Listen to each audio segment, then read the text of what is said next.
देवी सर्वभूतेषु विष्णुमायेति शुद्धिता नमस्तस्यै नमस्तस्यै नमस्तस्यै नमो नमः।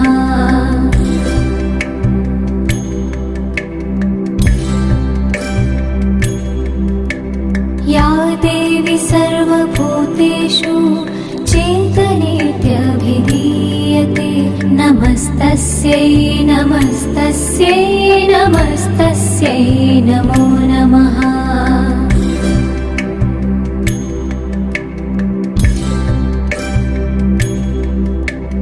या देवी सर्वभूतेषु बुद्धिरूपेण संस्थिता नमस्तस्यै नमस्तस्यै नमस्तस्यै नमो नमः।